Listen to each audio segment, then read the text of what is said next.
الرحيم.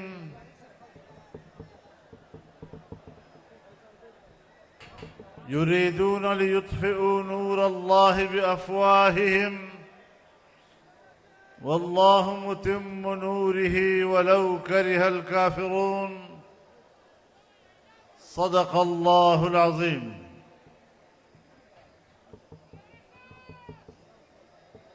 جناب صدر محترم،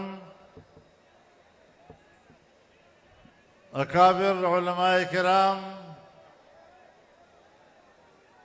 زعماء ملت، میرے بزرگوں، دوستوں، میرے بھائیوں، آپ نے آج اس تاریخی اور فقید المثال اجتماع کا انعقاد کر کے پوری دنیا کو یہ پیغام دیا ہے کہ سرزمین فلسطین فلسطینیوں کا ہے اور اس سرزمین پر صہیونیت کا کوئی حق نہیں ہے۔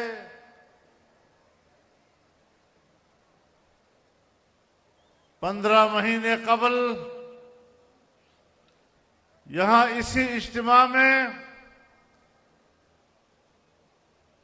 جس اجتماع کو ہم نے طوفان اقصی کا نام دیا تھا، اور ہم نے اپنے فلسطینی بھائیوں کے ساتھ یکجہتی کا اظہار کیا تھا، ہم آج بھی ان کو بتانا چاہتے ہیں کہ ہم آپ کے شانہ بشانہ کھڑے ہیں۔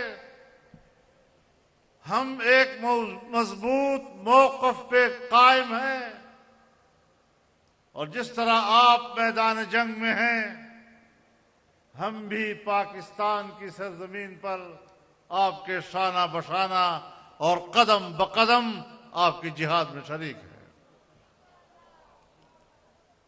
میرے محترم دوستو، ہمارے محترم مہمان نے ایک بات کہی اور اس کا شاید ترجمہ نہیں ہو سکا۔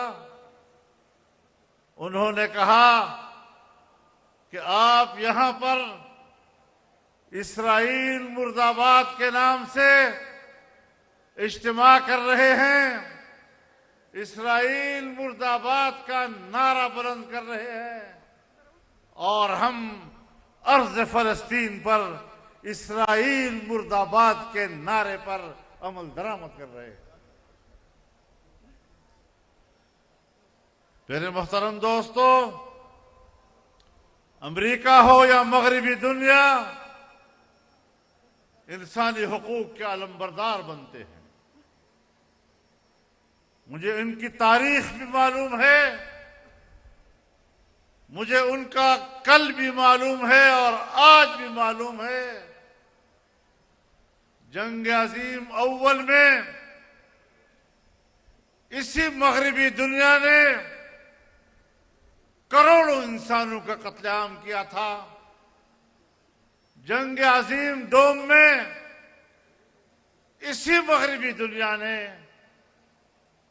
کروڑوں انسانوں کا قتل عام کیا تھا، اور آج 20 سال تک افغانستان میں افغانوں کا قتل عام ہوتا رہا، عرب دنیا میں عرب مسلمانوں کا قتل عام ہوتا رہا۔ آج غزہ کے مسلمانوں پر بمباریاں ہو رہی ہیں، 50,000 کے قریب وہ اپنے شہداء دے چکے ہیں۔ اسرائیل مجاہدین کے مقابلے میں